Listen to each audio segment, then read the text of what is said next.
पितृपक्ष की कथा। पितृपक्ष, जिसे श्राद्ध पक्ष भी कहा जाता है, सनातन धर्म में पूर्वजों पितरों को समर्पित एक पवित्र अवधि है।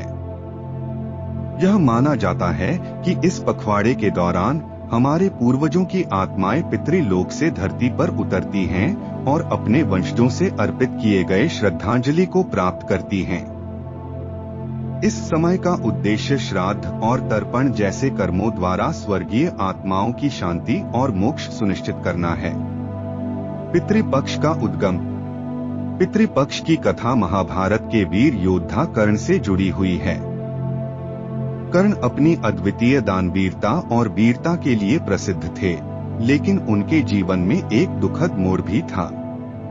कर्ण का जन्म कुंती के गर्भ से दिव्य वरदान के माध्यम से हुआ था, लेकिन उन्हें जन्म के तुरंत बाद छोड़ दिया गया था और एक सारथी के परिवार में पाला गया। हालांकि कर्ण एक उच्च नैतिकता वाले व्यक्ति थे, परंतु उनकी निष्ठा कौरवों के प्रति थी, जिससे उन्होंने अपने ही भाइयों पांडवों के खिलाफ युद्ध लड़ा। अपने जीवन काल में कर्ण ने अनगिनत दान किए, लेकिन उनका दान ज्यादातर भौतिक वस्तुओं जैसे कि सोना, भूमि और धन से संबंधित था। दुर्भाग्य से कर्ण ने कभी अपने पूर्वजों को भोजन और जल अर्पित नहीं किया, क्योंकि उन्हें अपने सच्चे वंश और इन कर्मों के महत्व के बारे में जानकारी नहीं थी। कर्ण की परलोक यात्रा। कुरुक्षेत्र युद्ध में मारे जाने के बाद कर्ण की आत्मा स्वर्ग में पहुंची, जहां उन्होंने सम्मान की अपेक्षा की थी, परंतु स्वर्ग में उन्हें भोजन और पानी के स्थान पर सोना और रत्न दिए गए। भूखे और प्यासे कर्ण ने देवताओं से इसका कारण पूछा। उन्होंने उत्तर दिया, हे महादानी कर्ण, जीवन में तुमने असीम दान किए, लेकिन तुमने अपने पूर्वजों के लिए श्राद्ध नहीं किया। इसलिए तुम्हें वही दिया जा रहा है जो तुमने दूसरों को दिया था, धन और वैभव, लेकिन भोजन और पानी नहीं। अपनी भूल का एहसास होने पर कर्ण ने यमराज से क्षमा मांगी और अपने पूर्वजों के लिए श्राद्ध करने का अवसर मांगा।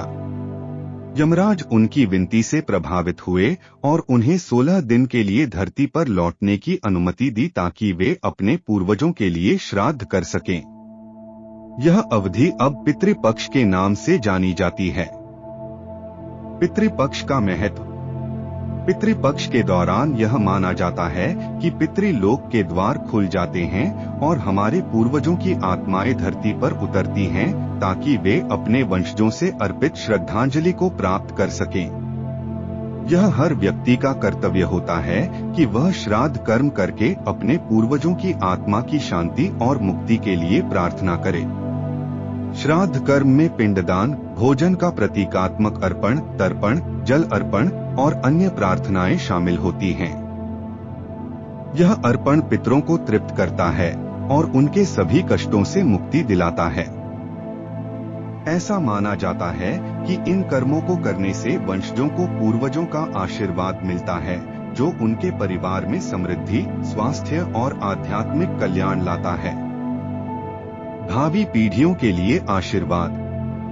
पितृपक्ष का महत्व केवल अतीत का सम्मान करना ही नहीं है, बल्कि यह भविष्य को सुरक्षित रखने का भी एक तरीका है। यह माना जाता है कि जब हम अपने पूर्वजों को श्राद्ध अर्पित करते हैं, तो हम अपने जीवन से पितृदोष, पूर्वजों से जुड़े कर्मों के ऋण को हटा देते हैं, जिससे परिवार में शांति और सौभाग्य आता है। इस प्रकार पितृपक्ष एक पवित्र समय है, जिसमें हम अपने पूर्वजों को याद कर, कृतज्ञता व्यक्त कर और सम्मान देते हैं। यह सुनिश्चित करता है कि उनकी आत्माएं शांति से रहें और आने वाली पीढ़ियों को आशीर्वाद दें। आपके पितृ आप पर अपनी कृपा बनाए रखें। धन्यवाद। सनातन धर्म से जुड़ी और रोचक कहानियों के लिए हमारे चैनल को लाइक, शेयर और सब्सक्राइब करना न भूलें।